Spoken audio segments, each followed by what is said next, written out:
Greetings, my dear students. Today let's discuss about tools of fundamental analysis. As we said in the previous sessions, fundamental analysis is for understanding a business at its basic financial level. The analysis of statements such as P&L account, balance sheet, cash flow statement, statement of profit distribution, etc. are the base of company analysis. Ratio analysis is also helpful to compare firms of different sizes, and the main ratios are profitability ratios, which is helpful to understand the earning power of the firm, liquidity ratios, which measures the ability of the firm to pay its immediate liabilities, debt ratios will be helpful to know the firm's capacity to pay the debt obligations, asset utilization ratios will be helpful to measure the firm's ability to use its assets efficiently, and market value ratios will be helpful to understand the market value of the firm. And let's discuss some of the important tools of fundamental analysis. And first one is earnings per share. Mere comparison of earnings of two companies is meaningless because the number of shares outstanding for both the companies will be different. So we can calculate earnings per share. Earnings per share is equal to net earnings divided by outstanding shares. And let's have a look upon an example. If we take two companies A and B, both having the same earnings, that is rupees 100, and the number of shares of company A is 10 and number of shares of company B is 50. Okay, now we can calculate earnings per share of company A. That's equal to earnings is equal to 100 and number of shares is equal to 10. So 100 divided by 10, 10 is the earnings per share of company A, and earnings per share of company B will be 100 divided by 50, that is 100 is the earnings and 50 is the number of shares. Then we will get 2 as earnings per share. Then it is better to invest in company A because company A will provide us a greater earnings per share. But you have to remember one thing, that this sort of decisions cannot be taken by simply analyzing only one ratio. So we need to understand more ratios, more tools of fundamental analysis. The second tool of fundamental analysis is price to earnings ratio. We can calculate price to earning ratio by using the equation stock price divided by earnings per share. And price to earning ratio indicates about the willingness of the market or investors to pay for the company's earnings. And if the PE ratio is high, market is willing to pay more for the company's earnings, as price is the numerator. In the case of PE ratio, we will get high. If the price is high, we will get high PE ratio. But some investors rate higher PE ratio as an overpriced stock. That means its price is more than its actual value. But usually PE ratio tells about whether the price of a stock is high or low when compared to its earnings. Okay, even then high PE ratio is considered as good. And the third tool of fundamental analysis is projected earnings growth ratio. Okay, that can be calculated by using the equation PE ratio divided by projected growth in earnings.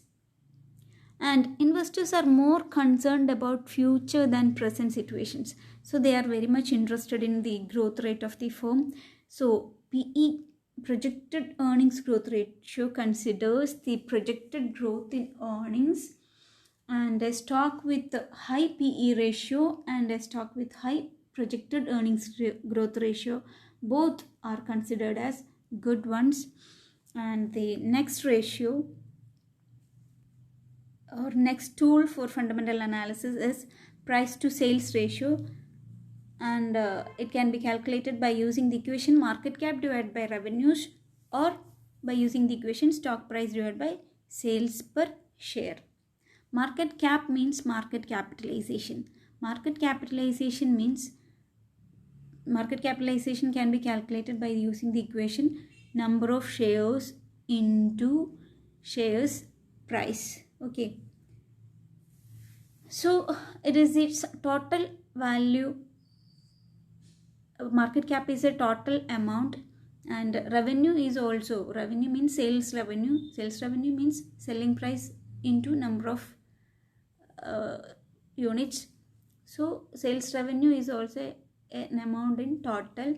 And in the case of stock price, in the case of the equation stock price divided by sales per share, we are considering only the unit price. So by applying both these equations, we can calculate price to sales ratio.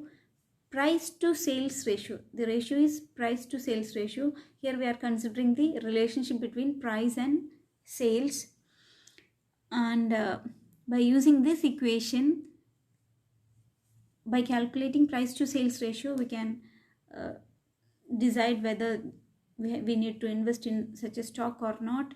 The lower price to sales ratio is better to invest. And the next ratio or next tool of fundamental analysis is price to book ratio. It can be calculated by using the equation share price divided by book value per share. For that, we need to understand what is book value. Book value means assets minus liabilities. It is another tool of fundamental analysis also. Book value means the value of a firm in the books of accounts. Books of accounts means here balance sheet. And if we deduct all liabilities from the total assets, then we will get the capital. Capital is the remaining amount. So the value of capital as per balance sheet is what meant by book value. And book value per share can be calculated by using the equation book value divided by number of shares. And price to book ratio is equal to share price divided by book value per share. Here price to book ratio, here we are establishing the relationship between price with book value per share. So we can remember the equation easily. And here also the lower ratio is better to invest. The company which have a lower book value price to book ratio will be better to invest. And the next tool of fundamental analysis is dividend payout ratio. Dividend payout ratio means the amount, the dividend which is paid by the company out of their profit or earnings, that is dividend payout ratio. Here we are establishing the relationship between dividend per share with earnings per share. So the equation for calculating dividend payout ratio is equal to dividend per share divided by earnings per share. And dividend, getting more amount of dividend is good, but sometimes growing companies will not pay much dividend. They retain some amount for their growth and development, but investments in growing companies will be better for the investors. So we won't able to take a decision only by analyzing this ratio. But in the case of matured firms, they will provide higher dividends. And the next tool of fundamental analysis is dividend yield ratio. Dividend yield ratio can be calculated by using the equation annual dividend per share divided by stock's price per share. Okay, dividend yield means dividend income, how much an investor will get from out of his investment. Here the invested amount is his purchase price. So he is getting a dividend out of his investment. So the amount he invested in shares, that is the stock's price. So the equation for calculating dividend yield ratio is equal to annual dividend per share divided by stock's price per share. Okay, and higher dividend yield will be better. So this if the ratio of dividend yield ratio is high, we can invest in such a company.